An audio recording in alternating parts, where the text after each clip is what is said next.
All right, so today we are going to be talking about making reasonable estimates for products. This is lesson 4-2. So, when we talk about making reasonable estimates, we're talking about if we estimate a group of numbers and find the answer, will that answer be rounded to our actual answer, what we find? All right, so what we have to do is we are going to estimate or round inside the problem to figure it out, and then we can use a calculator afterwards to find the actual answers.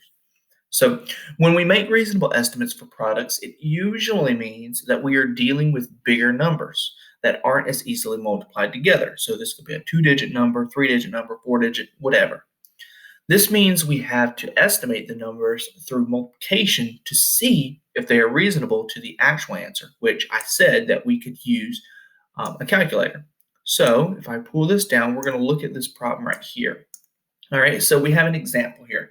It says a cheetah can reach speeds of over 78 miles per hour.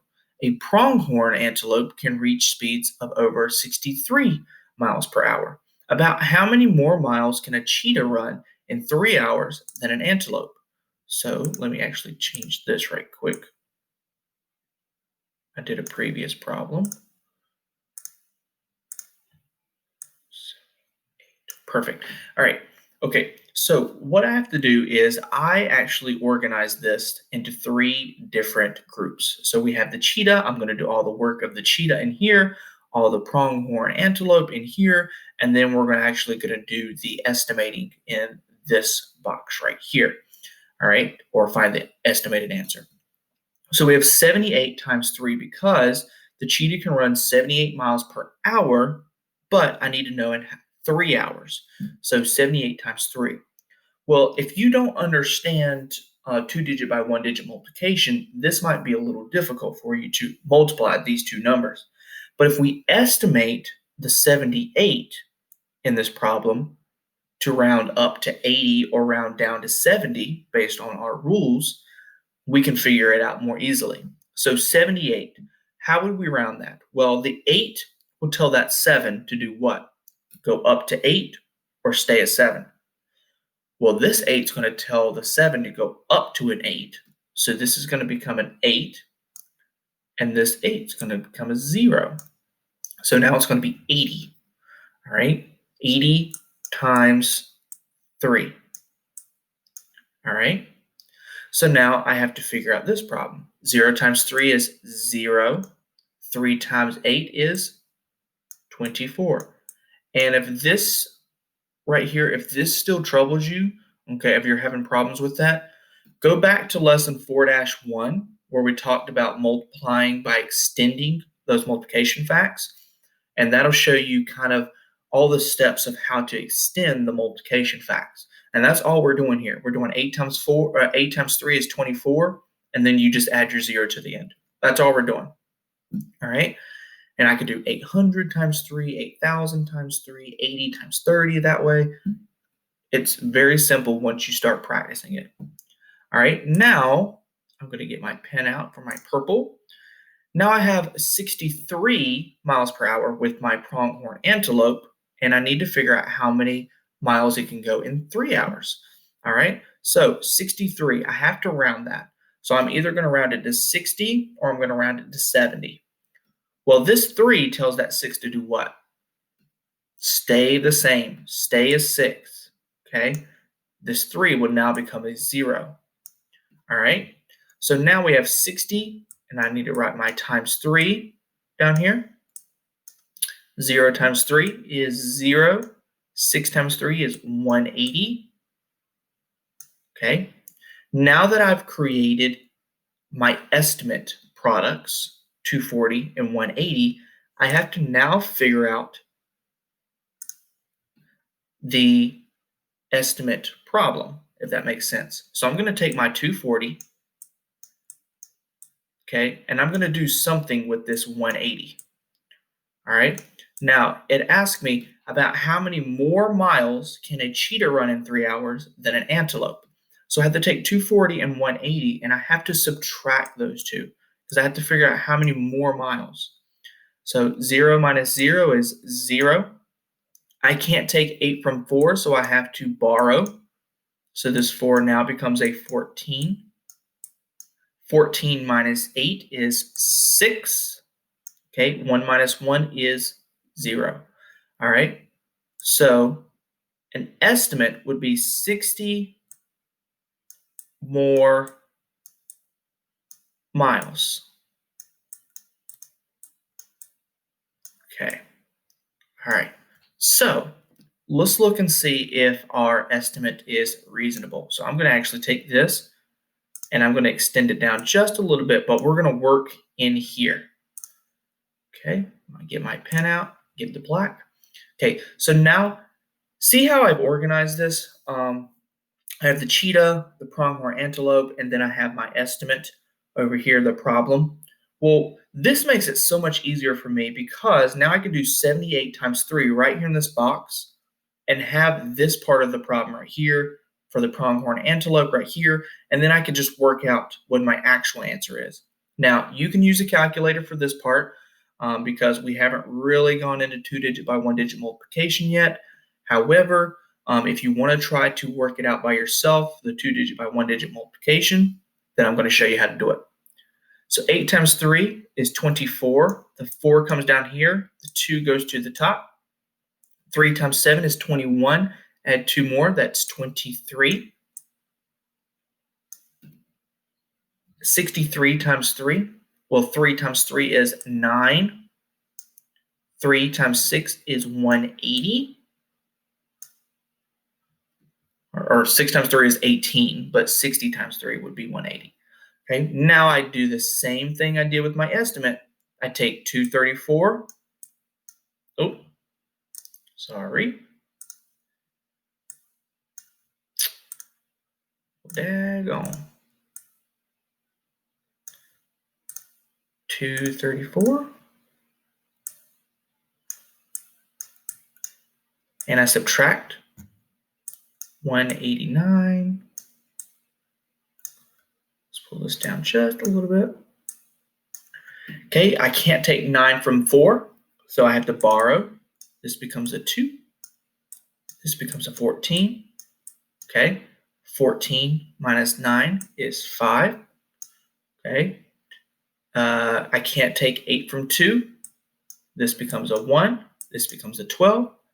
12 minus 8 is 4. Okay, 1 minus 1 is 0. So this is actually 45. Now, I can double check to make sure that it's correct. Okay, so are these reasonable? Yes, I would say that these are reasonable because the way that we have this multiplied together, okay, and estimated, you're actually taking, you're adding more to this one when you estimate, and you're taking some away when you estimate here. So let me show you what that means.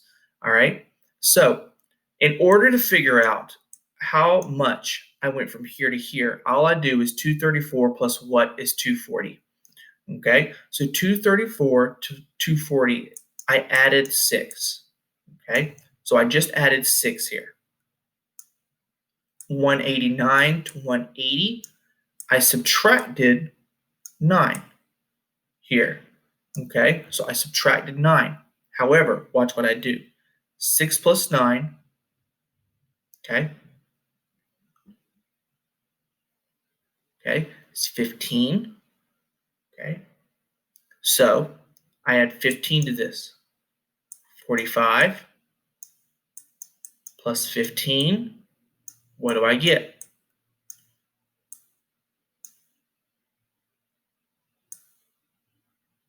Whoops, what am I doing here? It's 15. 4 plus 1 plus 1 is 6. So there was my 60. So yes, these are reasonable to each other. Okay? All right, so now let's take a look at your next page. Okay, so this is page, I believe, 108 in your math workbook.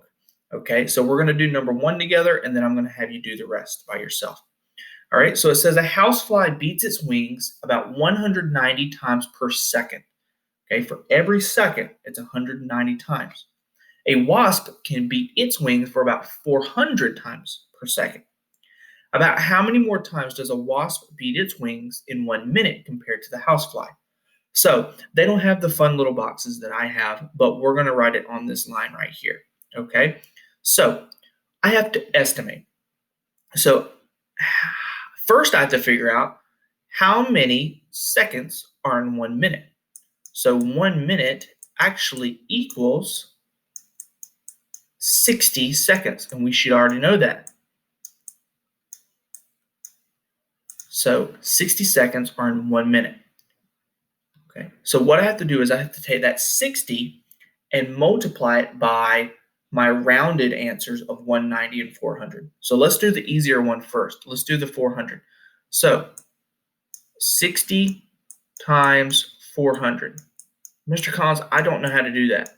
Okay, well, let's look at this again. 6 times 4, we know that's 24. How many zeros do I have? 1, 2, 3. Boom, boom, boom. Put your comma after the third one. 1, 2, 3, comma.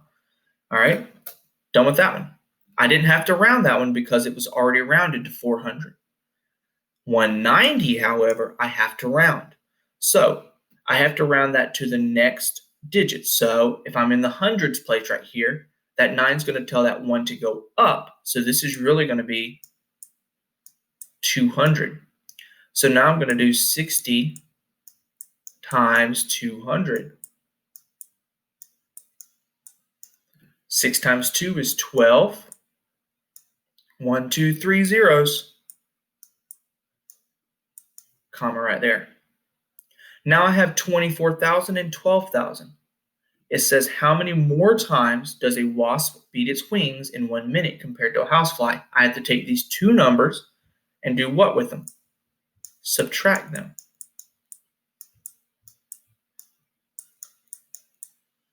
So 24,000 minus 12,000 equals 12,000. And the reason I know that is because I know that 12 is half of 24. So here is my estimate answer, 12,000 times more per minute. Now, I need to find my actual answer. Well, I'm going to take 190. Let me change my pen color so it's easier to see. Let's do it red. Okay, well, let's do the 400 first. So again, 60 times 400, that's all going to stay the same because I didn't have to estimate with that one. Okay, so that one, it was already estimated, but it's also in our actual answer. So now I'll do 60 times 190. Okay, this one's going to be a little bit more tricky. Okay, so let's see. 0. Actually, I got to write it this way. 60. And I'm going to have to erase some of this stuff afterwards. 0, 0, 0,